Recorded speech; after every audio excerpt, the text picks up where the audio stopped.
Do you have any questions?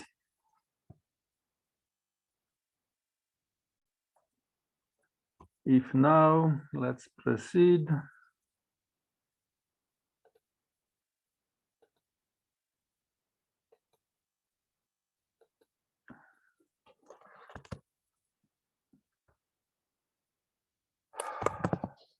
Today's lecture is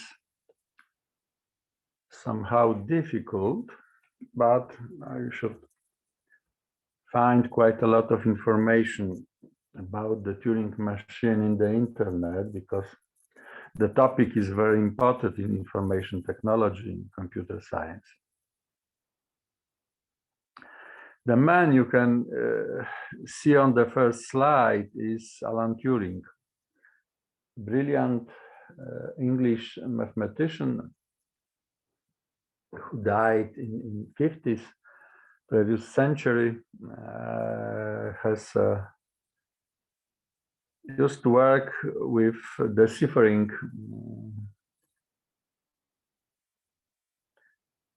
Enigma ciphered messages sent by Germans during World War II. But not only, he also makes some scientific work devoted to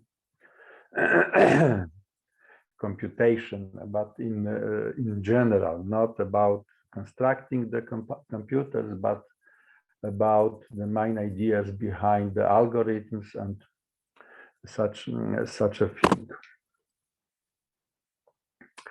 I would like to present you today very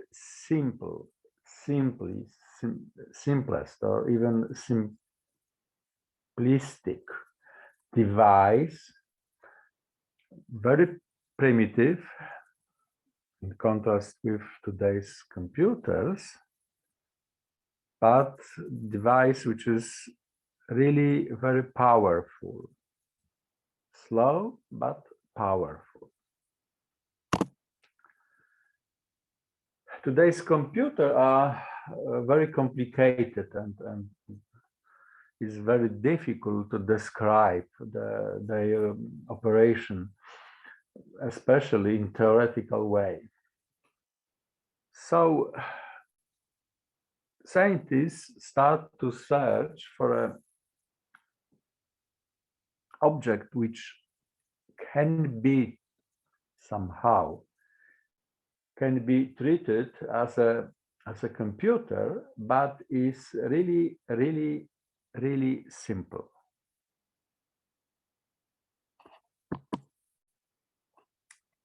Let's start with some basics. Let's start to talk about the data. Each algorithm needs the data.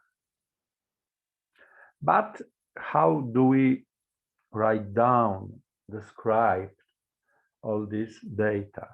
Simply as a string of symbols. Integer number, for example, are simple strings of digits. Fractional number, two strings of digits separated by a slash. Word in any language is string of letters. Text is string of symbols consisting of letters, spaces, punctuation marks, numbers, and so on, so on, so on. And what is the most important part of this description of the data as a string of symbols is that the number of different symbols is always finite. Sometimes the number of symbols is quite huge. In other cases, we have only 20, 24, 26 Latin letters plus about 100 symbols on your keyboard. And it's enough to write a book or whatever you want. So we can write and a data item of interest along a one-dimensional tape. Probably sometimes the tape will be very, very long. The tape will consist of sequence of squares, each containing a single symbol, or something like this.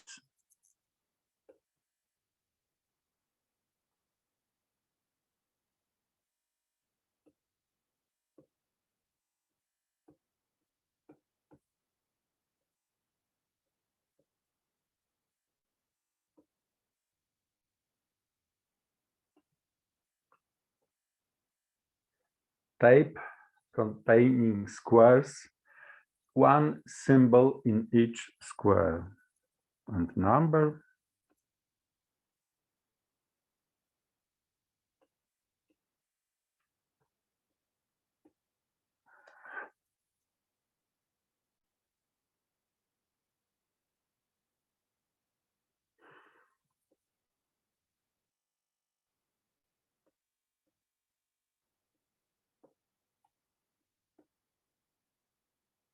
And so on.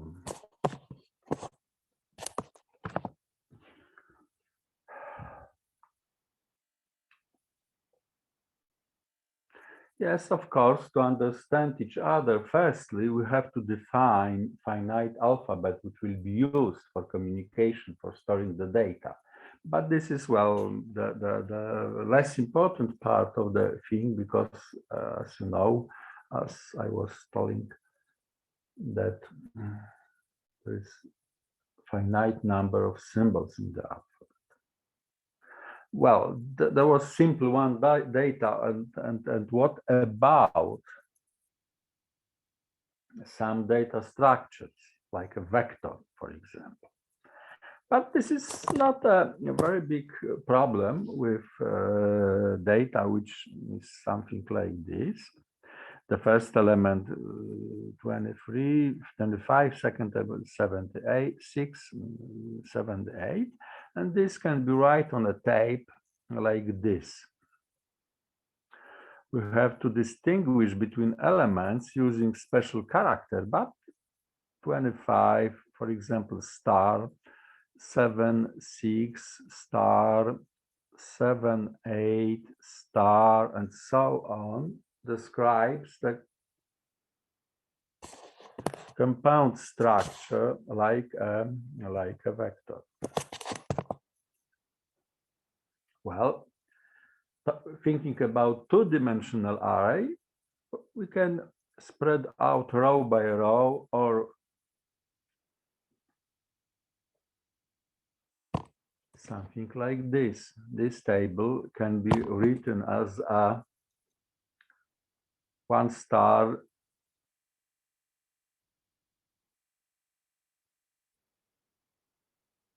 separating elements of a row, two stars separating columns. But this is also quite nice description. Semicolon separated elements in a column and star separating columns. Even such a notation, called list notation, our table contains of three elements. The first element, column number 1, second element, column number 2, the third element, column number 3, and each column contains of 4 elements. Element of list are marking by curly braces, and we use comma to separate elements. Quite easy. Stack and queue, well, in general, looks like a vector, but only the access is somehow limited. We can add elements at the end and take them from the beginning, if you are talking about the queue or FIFO. And when we are talking about the stack, we can add elements at the end and take elements from the end. Database can be treated as a big table, so we can describe it as like a table. Tree. Not it's an interesting problem. We have not so complicated tree with root at letter T, two childs V and G, and V has three childs, and G has two childs, and so on, so on. So we can write the tree like this, separating each levels by two stars and separating elements in a level by semicolon. But looking at this description, I mean this description, we can recover from it only something like this. Not the interconnection between elements. This description doesn't tell us. But, well, think about this notation when the first element, T, is here. Childs of T are list of two elements. And next two elements, this and this, first is child of V. And the second is child of G. Childs of G, children of G. Yeah? At that level, Q doesn't have child, so there is an empty list. Has two elements. Here we have also empty list. Here only one element, child of W, P, and child of L, empty list. And now I think that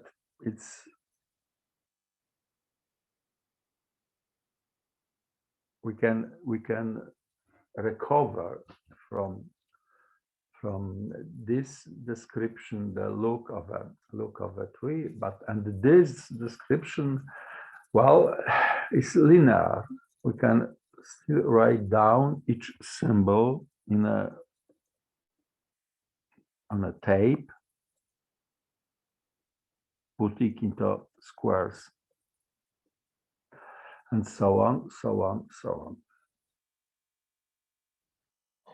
So our thesis will be that any data structure can be stored in a linear form. For example, we will need this for a Turing machine, long tape, which consists of a sequence of squares, each containing a single symbol that is a member of some alphabet. What about the program, the algorithm? And the question is what the computer program is. And it's a, look at this is a simple part of a Blockly algorithm for computing greatest common divisor. What we have here, this excerpt of a program show us that the first instruction should be this, the second one this, the third one this.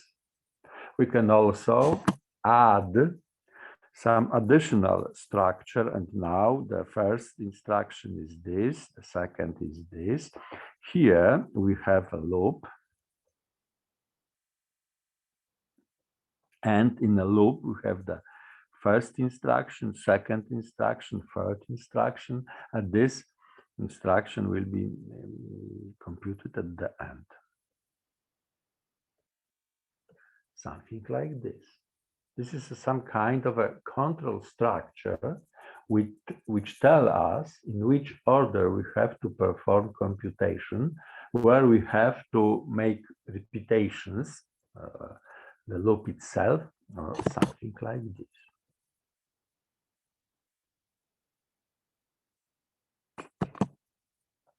Each algorithm is finite. This means that contains only finite number of steps. Well, these steps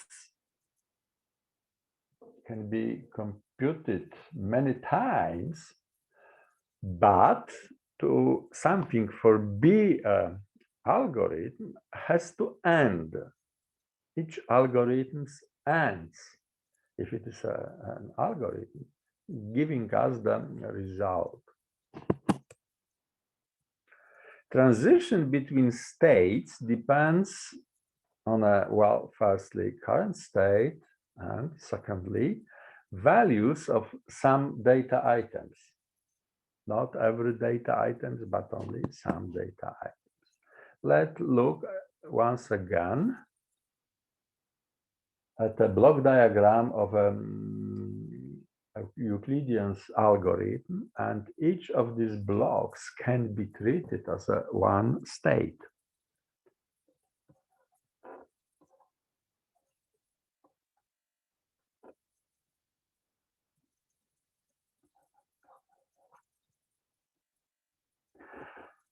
And execution of the algorithm means that we will go through states 1 at the beginning. Next, we will compute the remainder, state 2, checking if the result is 0. If not, we will go to state 5. After 5, we will go back to state number 2, 3, 5, 2,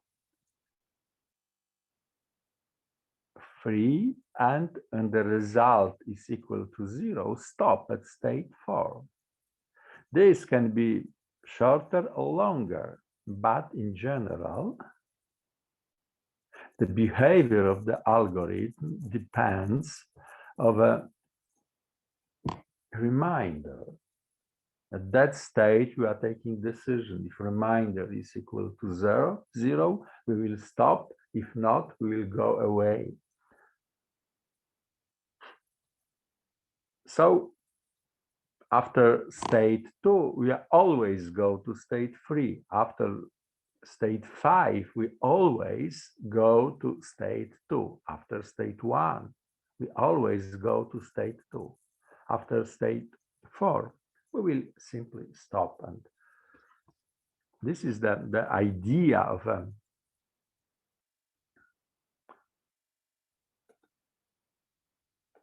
algorithm.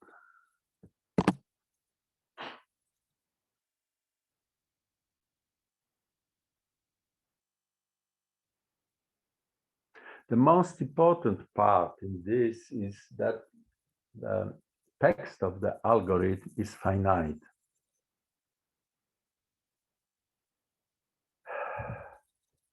And the processor, the unit who performs the algorithm, can be only in one of finite number of states, performing the first or second or third or fourth or so on state of an algorithm.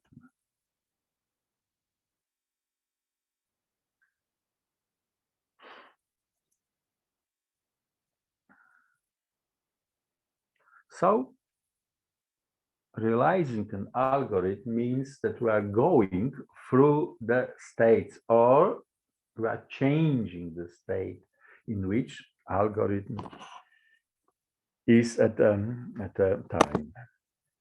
Look at this once again. Here we have once again Euclidean algorithm which state is numbered a little bit different than in my example, starting from 0, next reminder 1, 0, 2, simplifying 3, and stop 4. And here is a computational process. Hmm.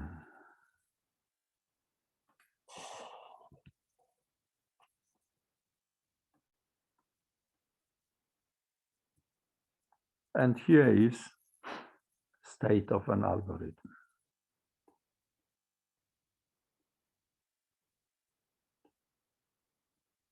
Number.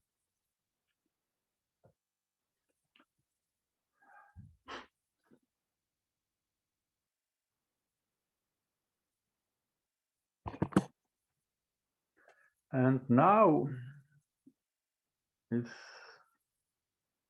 a place for defining something which we will call next a Turing machine.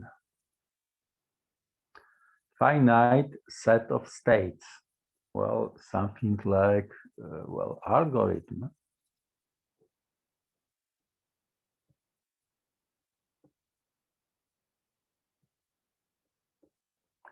Finite alphabet of symbols, something like data.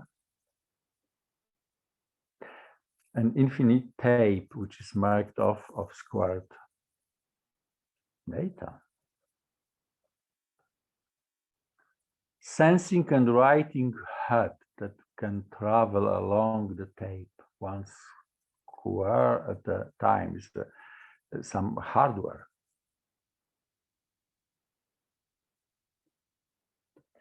State transition diagram, the most important part, finite state of states, and the way we will move from one state to another, definitely algorithm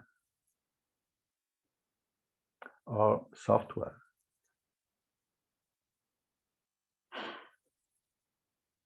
It's a heart of the machine, contains instruction that can cause changes to the place at each step. This algorithm controls our sensing and writing head, telling it where to move. Well, because we have tape.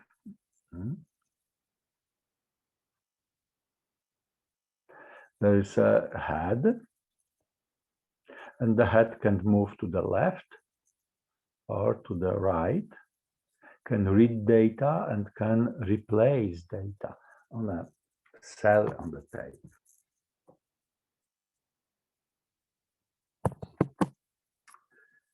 And even worse, very formal definition by Hopcroft and Ullman, the Turing machine is a 7-tuple containing of Q, finite set of states, once again.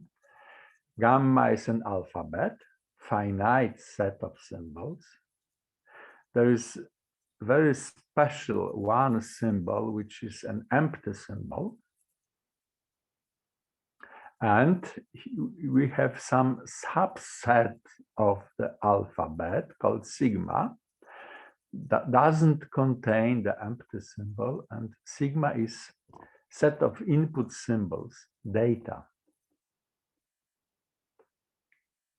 And also we have some kind of a function which tells us, according to the state we are, Q, and the data read by head tells us which will be the next state, Q, how we do change the data on the tape, and tells us where the writing and sensing, reading and sensing head will go, to the left or to the right.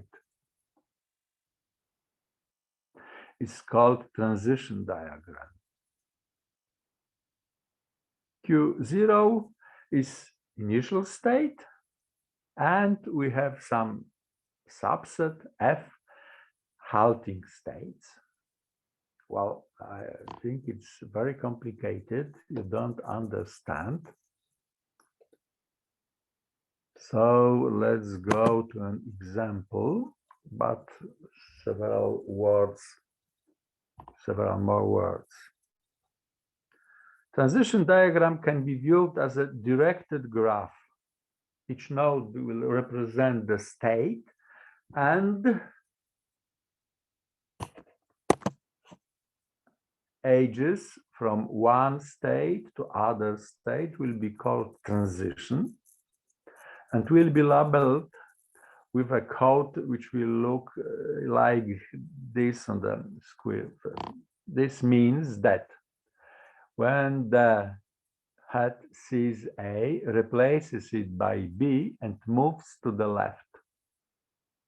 Or sees A, replaced by B and move to the right. A and B are symbols from our alphabet.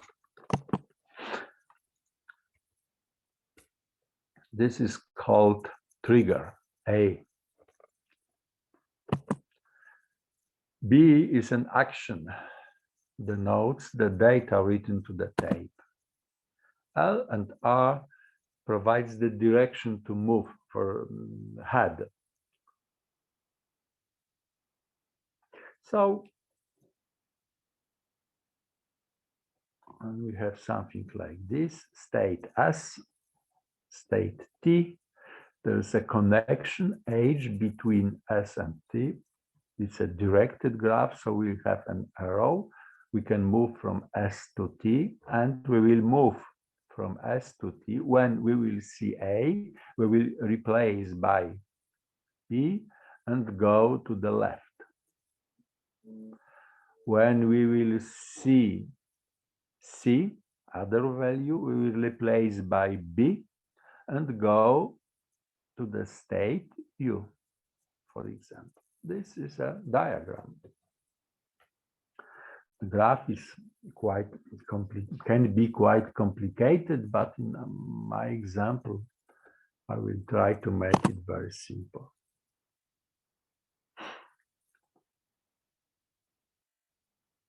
So this transition, this means that Turing machine is in state S. A is a symbol sensed at the moment by the head. The machine will erase the symbol A, write B in its place, and move one square to the left. Enter state T. This is idea of such a notation. Let's start with an example. Alphabet, 3 symbols, A, B, and hash. Well, sorry, there should be and. Whoa. Hash means empty or nothing. It's empty symbol.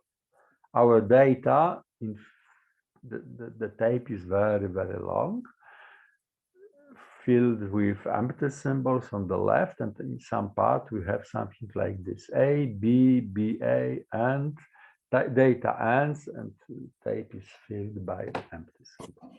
This is the alphabet. This is our input data. And this is transition diagram.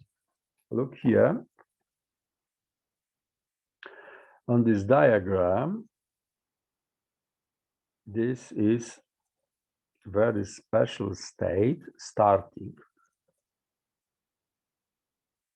because there's an arrow from the outside.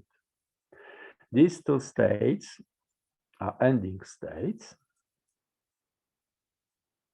because arrows goes to these states and there is no exit from these states. And all other states are transition states. Each state has a name inside. This is mark, move A, test A, return, test B, move B. And here we have halting states. Yeah? How does the machine work? This is head. writing and sensing head, and let's assume that the head is in front of the first data element, not empty data element. In red color is marked current state. We are in state start because there is a symbol A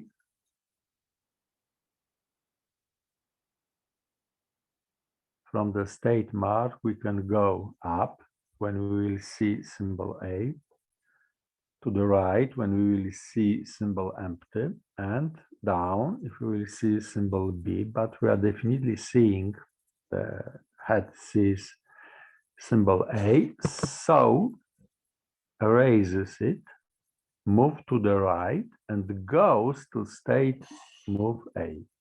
In this state, each symbol is replaced by the symbol itself, and the head moves to the right as long as the head will see empty symbol. Not seeing B replaced by B, move to the right, B replaced by B, move to the right, A replaced by A, move to the right, empty replaced by empty, and move to the left. Go to state test. And in this test, look, once again, the head can see one of the letters from the alphabet, A, B, or empty symbol, but sees A.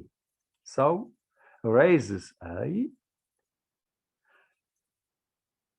and moves to the left, going to state return. At that state, which is, well, equivalent to state move A, but we are moving to the left. Simply doesn't change in the data, goes, sees B replaced by B, go to the left, sees B replaced by B, go to the left, sees empty symbol replaced by empty symbol, go to the right, and goes back to state mark. And once again, now the Turing machine, the head of Turing machines is symbol B, raises it, goes to the right, and goes to state move B. When go to the end of data, there is B replaced by B, go to the right, symbol empty replaced by empty, and here test B checks for the symbol. Is a B, so it's replaced by empty symbol. We are moving to the left, go to state return.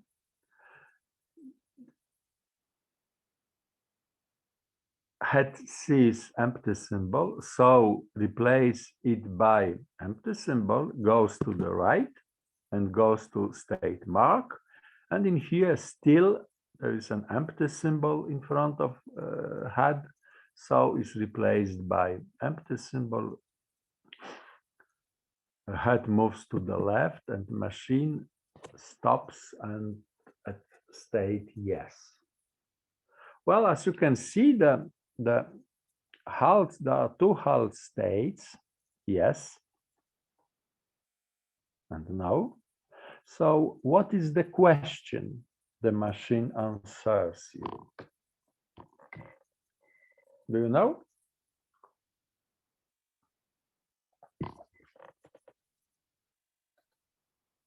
Do you have any questions about this description of Turing machine? Do you know what the machine does? Look at the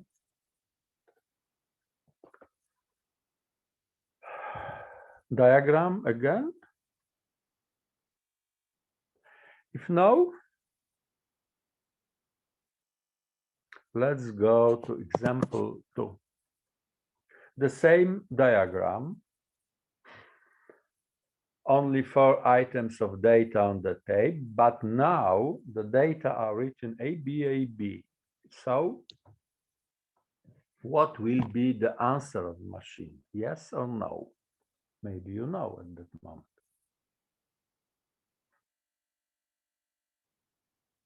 Cannot hear, so once again.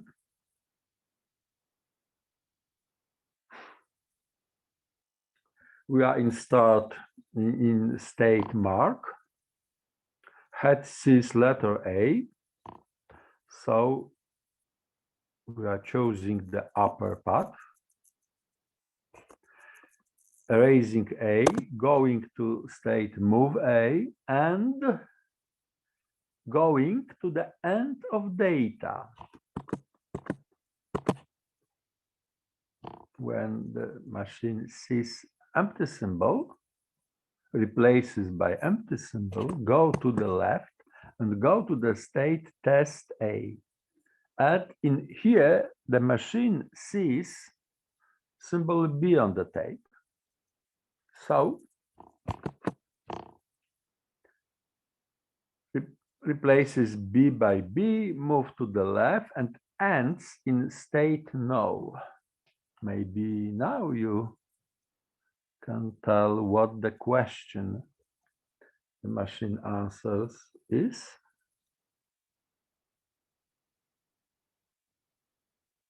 Maybe the third example.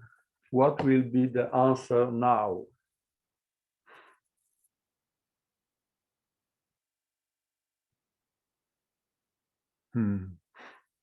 Why? Okay, let's simulate the work of the machine. We are in state mark, seeing A, delete it, go choose upper path, go to state move A, go to the end of data, not replacing them, seeing empty symbol, replaced by empty symbol, move back to the left. In state test A, we are seeing A, so the symbol is deleted, and we go to the left and go to the state return. In this state, we will go to the beginning of data, seeing empty symbol, replaced by empty symbol, move to the right, and now choosing the lower path,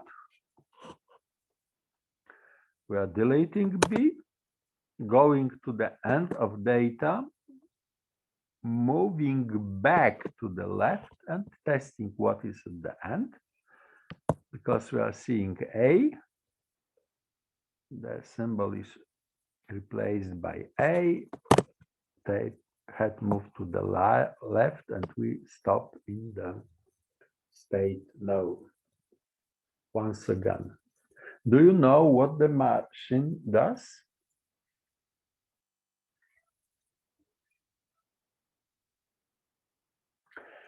Well, so it's time to tell you what it does. Look, when we are at the state start,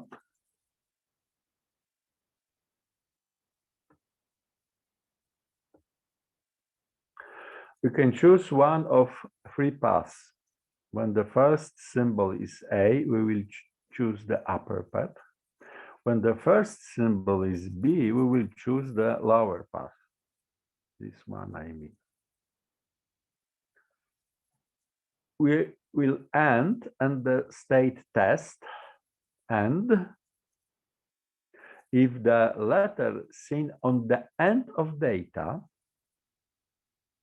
in this state is exactly the same as on the beginning, we silently delete it and go back to the beginning of data. So when in our data we have as a first symbol A and the last symbol A, machine deletes the symbols and starts from the beginning. When the new first symbol is B, goes once again to the end of data AND continues only when the last symbol on a tape, this situation, is exactly the same as a first symbol, deletes and goes to the beginning. Once again, starting here, but the last symbol is B, different than this one on the beginning, different.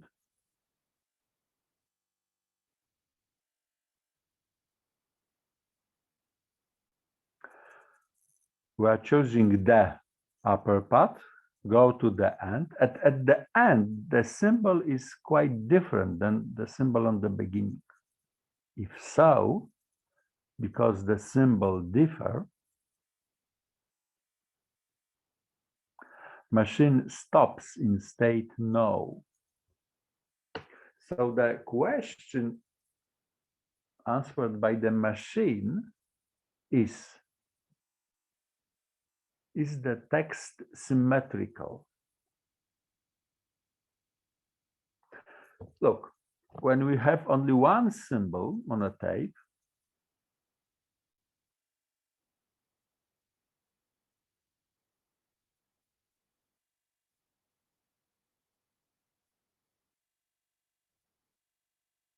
when we have only one symbol on a tape, empty, empty, empty, empty.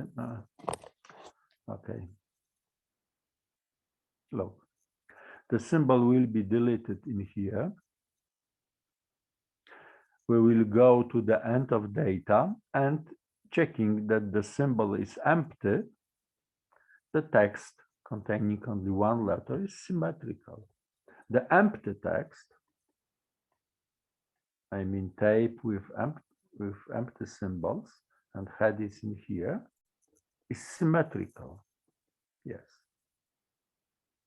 When we have only two symbols, A, B, the first will be replaced by empty, deleted, go to the end, CB, and because we are starting from 8, ending with B, the data are not symmetrical.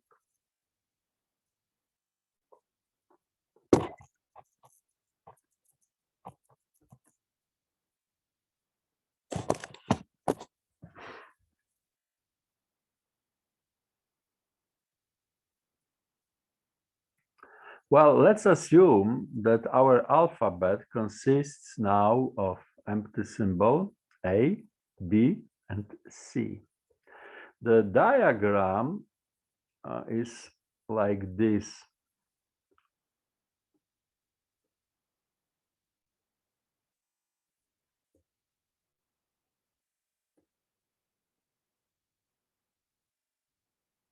Yes, sorry.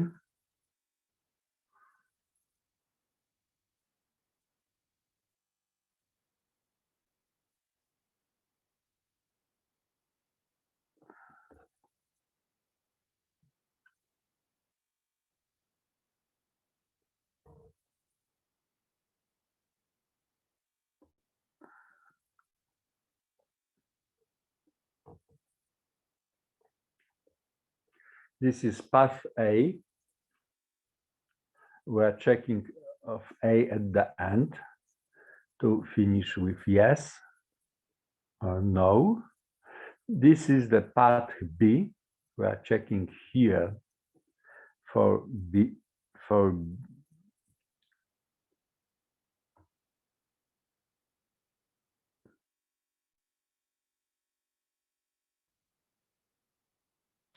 and what we have to add to the machine to recognize the new symbol C and behave as expected, checking if the text is symmetrical. We have simple add new path.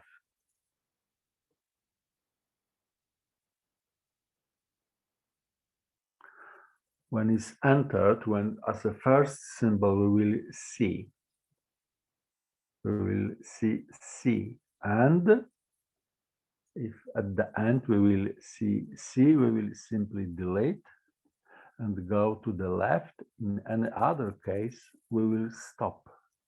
It's the last symbol. If we have to add another one symbol, D, we will need another one path constructed analogically to path A, path B, but started with the first letter of D. This is the idea of a machine. Choosing the path, it remembers the first data on the tape. When it's on this path, the first data was A. On this path, the first data was C. On this path, the first data was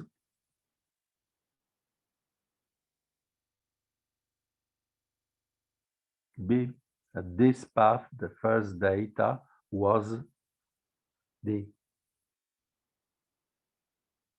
There is no such thing as a memory in this machine, but it can memorize by choosing the special path, one of available path.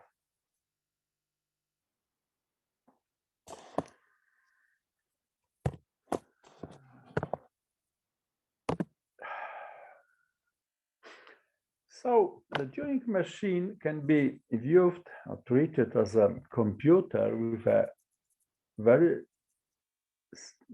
single fixed program. The software is the transition diagram. The hardware, tape and head,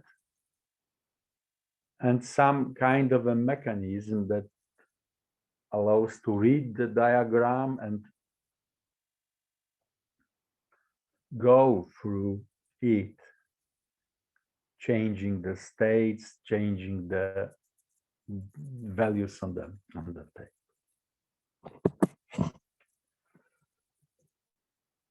And well, the next step made by scientists, for computer scientists, was to check if we know the algorithm solving the problem. We have problem, know the algorithm which can solve it. Is it possible to build Turing machine which will also realize this algorithm and solve the problem? And the answer was always yes. If we have some Turing machine which solves some problem, can we build not Turing algorithm to solve the problem? The answer was yes. What will happen if we change some assumptions about working the machine? For example, the very important assumption was that the type is infinite, that doesn't have beginning and or end. So what will happen if our tape has beginning and doesn't have an end? So we cannot, being in here, we cannot move to the left. We can move to the right and the beginning. In each other state, we can move left and right. And the answer was also that in this situation, nothing strange happens. If we have Turing machine which solves some problem working with infinite tape,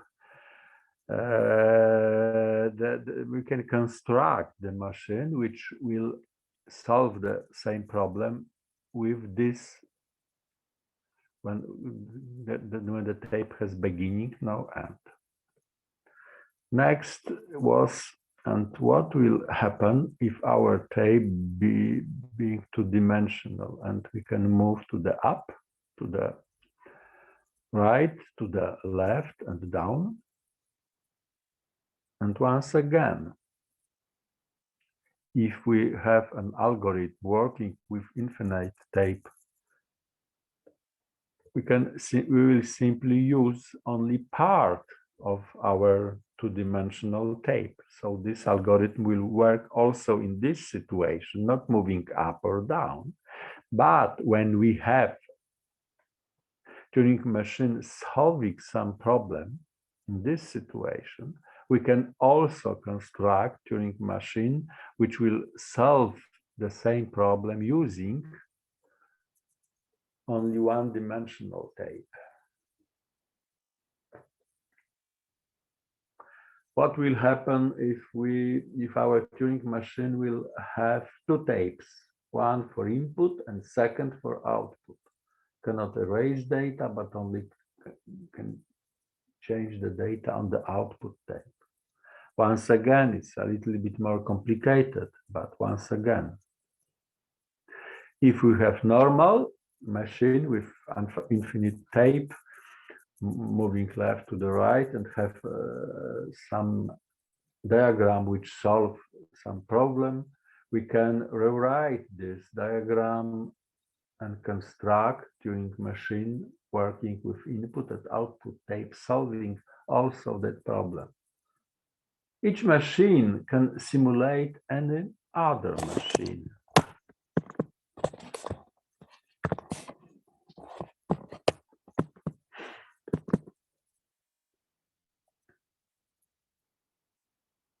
Many tapes, each with its own read-write head.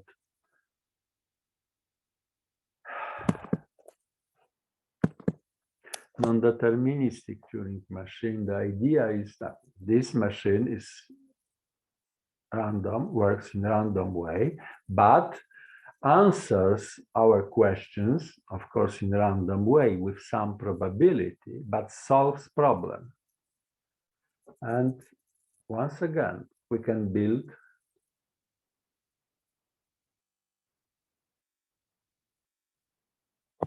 deterministic machine, which will also solve the problem.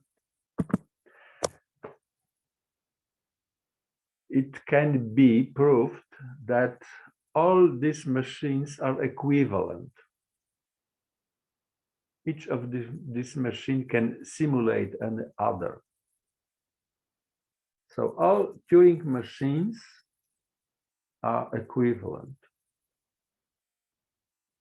Sometimes it's quite difficult to prove this, but this can be done. And let's try to sum up our Turing machine. It has only finite number of states.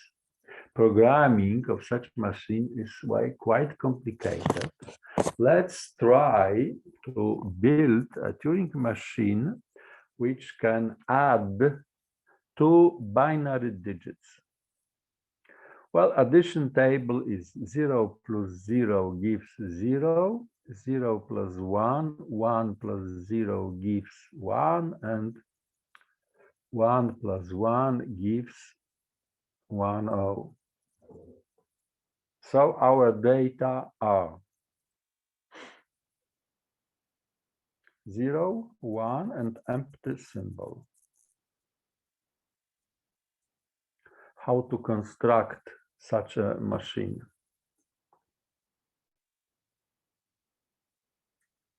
This is a start state, and in this state, the machine can see one of three symbols: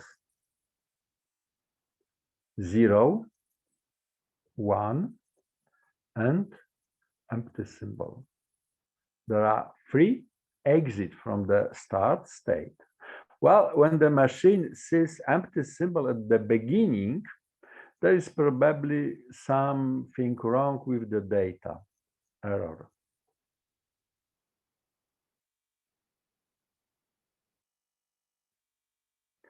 When the machine sees as a first symbol 0, goes to the state, I will describe this as I have seen 0.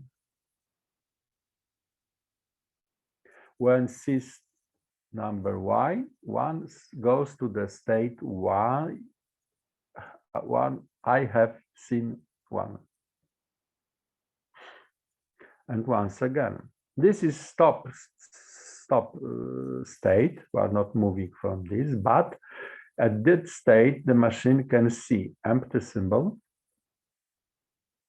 And once again, there is something wrong with data. We need 2 digits to sum up. So here is error. And once again, the machine can see 1, 0, and machine can see 1.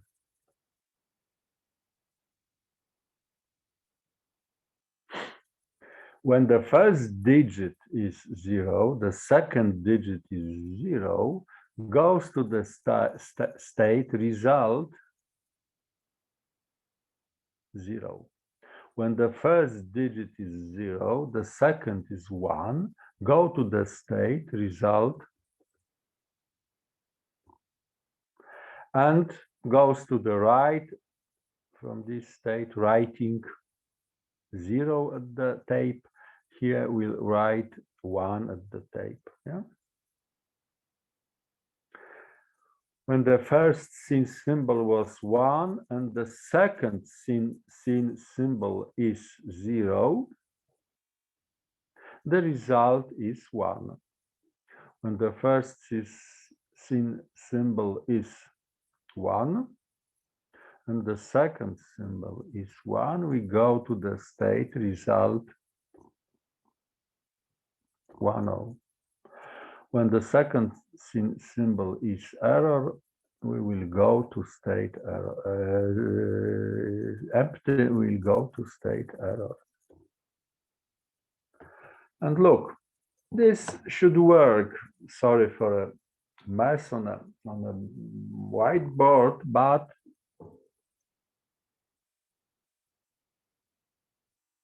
the machine realized the idea of summing 2 binary digits, and it's somehow complicated. Think about machine which can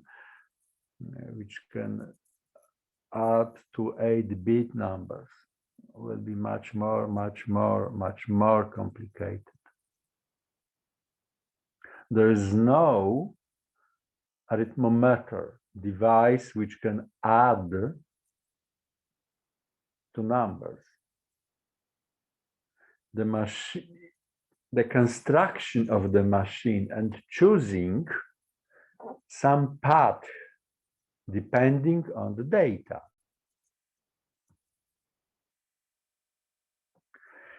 This is path 0, 1 and result 1.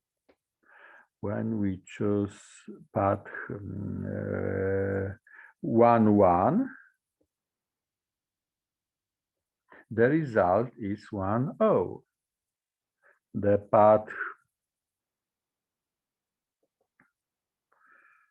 1, 0, and once again, result is 1. The addition is built into construction of the machine, but there is no such device which know how to add to binary. Any questions?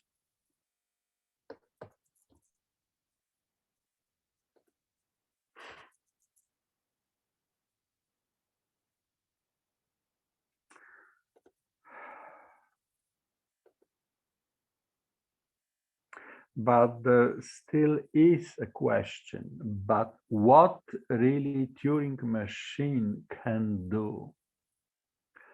Simulation of complicated Turing machine will be very tedious, boring, and some, you can say, even stupid. What a really Turing machine can do?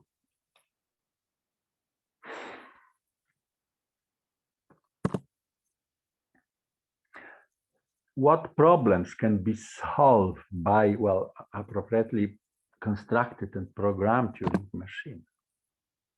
And the answer to this question is somehow strange when we have some problem and we have an algorithm for solving this problem. We can build Turing machine which will also solve the problem. So Turing machines are capable of solving any solvable algorithmic problems. I mean that when there is an algorithm for solving the problem, we can construct the Turing machine which will solve the problem also. Well, when we don't know the algorithm, the problem is another question. This is called Church-Turing thesis. I mean this answer. Well, once again.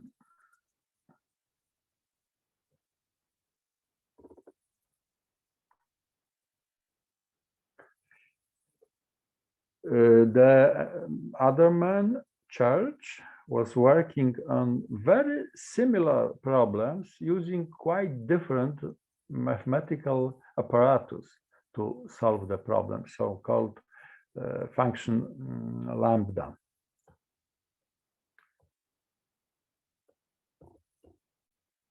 And Turing used Turing machines. But at the end, the conclusion was that when we have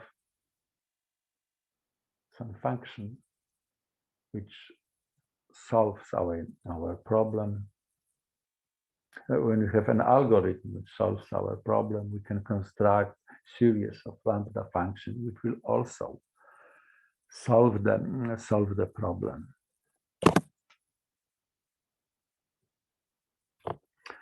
And this is one of many formulation of Church-Turing thesis telling that if we have problem which we can find an algorithm that can be programmed in some programming language, any language, running on some computer, any computer, even one that has not been built yet, but can be built, and even one that will require an unbounded amount of time and memory space for even larger inputs, is also solvable by a Turing machine. So the Turing machines are very powerful device.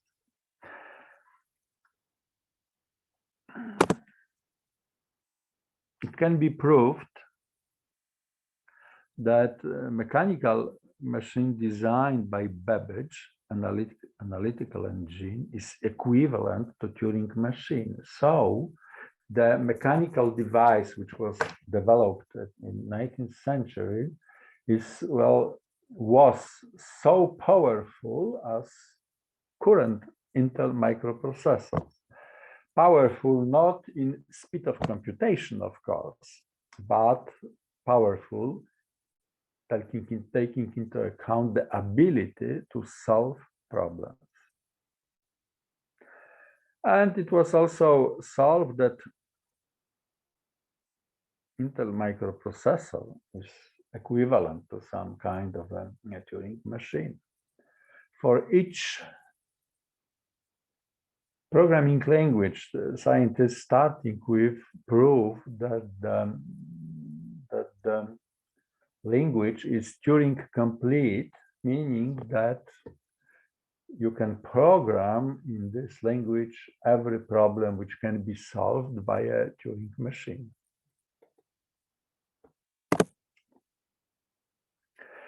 But Church-Turing thesis is a thesis, not a theorem. No one can prove it. So it's not a theorem in mathematical sense of the word theorem. But some implication of this thesis is that every computer, that all computers are equivalent.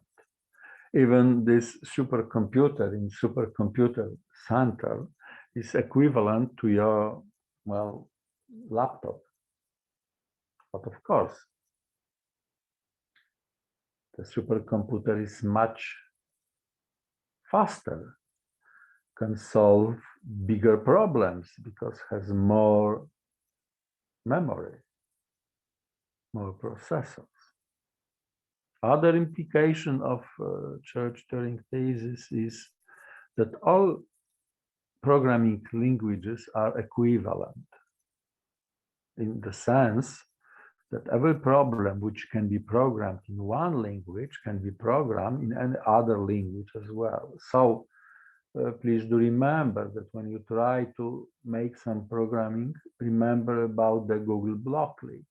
Of course, firstly, there's a limited workspace. You can build complicated diagrams.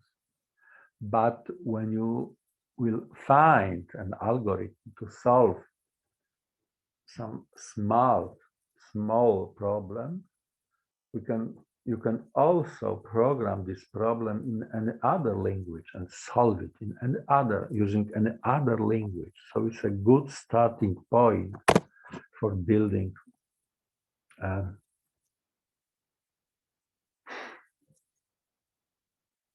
algorithms, programs, computer programs.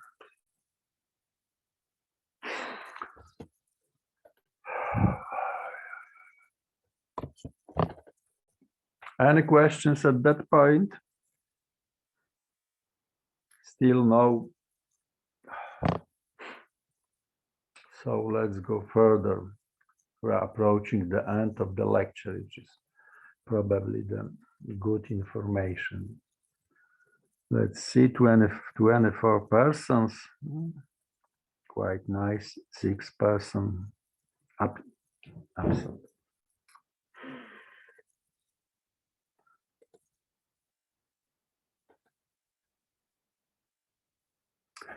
Now I would like to tell you something about so-called counter programs. These programs can manipulate non-negative integers stored in variables, quite different from the Turing machine. And in this language, which is called counter program, 3 types of elementary operations.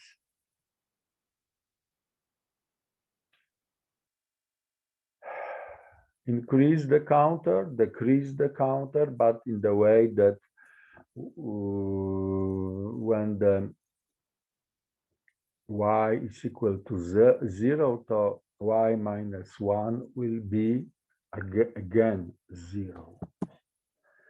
Operation put 0 into x, increase value of one variable and put the result into another, decrease and put the result into other. The only one control structure is if the variable contains 0, go to some point in the program.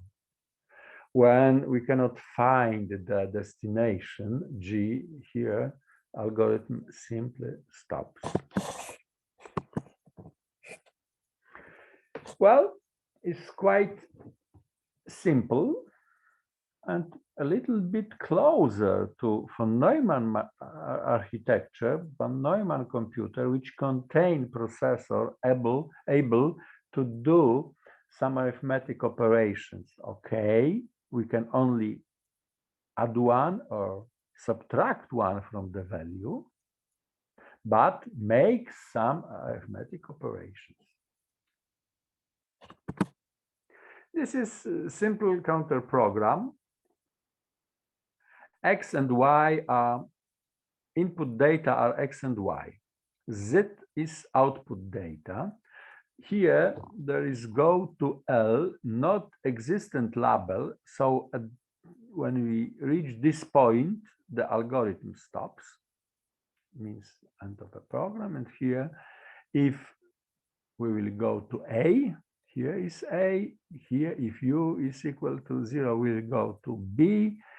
U is very special variable which goes the value 0 at the beginning and is used only one at the end of the text of algorithm for making unconditional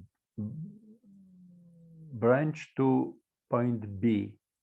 There is no control instruction. Once again, go here, go to G, but there is instruction if something is equal to 0, go to G. So we add some special variable, put the value 0 in it, and in that way we have a conditional branch, go to B. And here is our counter program memory. Value of x is equal to 2, value of y is equal to 3. We are at that point putting 0 to u. I don't mention 0 u in the memory. I think that we can remember why we use the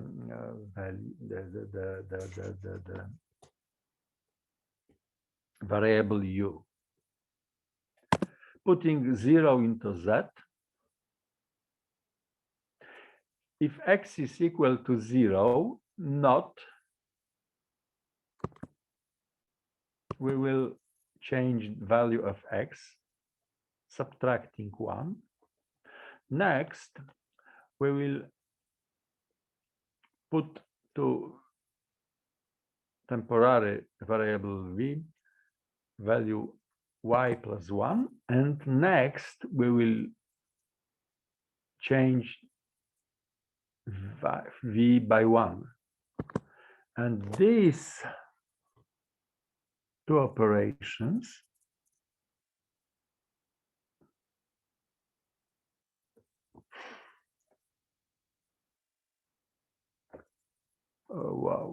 these two operations are equivalent to operation v,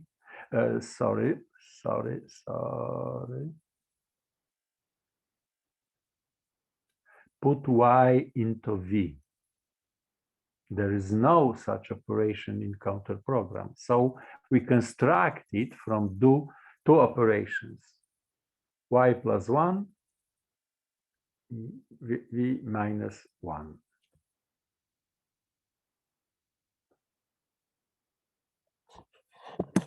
If v is equal to 0, go to a, is not equal to 0, so we decrease the v, increase z, and go to b.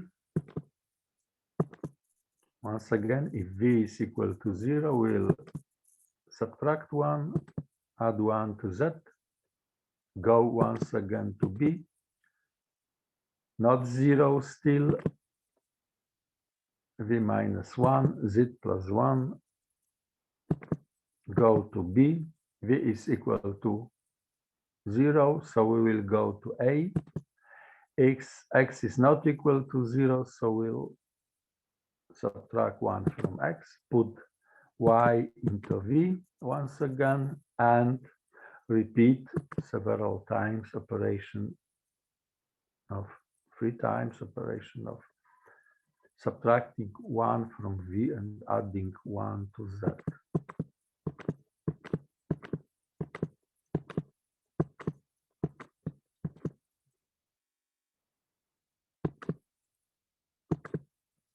V is equal to 0, we'll go to a is equal to 0, algorithm stops. And the result, z is equal to 6. And well, if you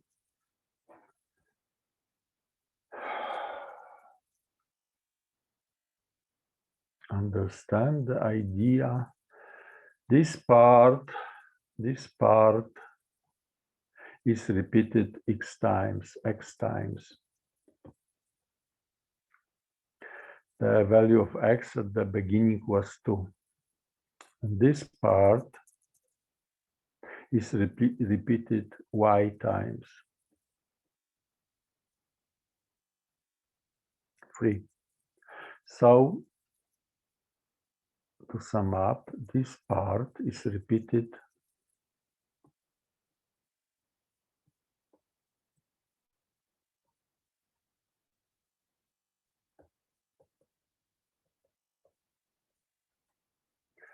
So we add 1 x multiplied by y times. This machine effectively computes multiplication by simple adding 1 to the variable several times. It can be proved that the counter program can simulate Turing machine.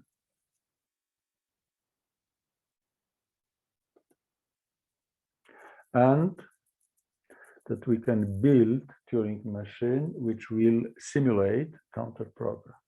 So counter programs are equivalent to Turing machines. And I think it's the last slide.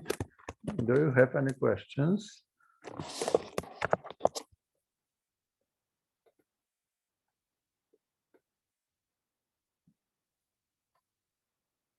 Can you hear?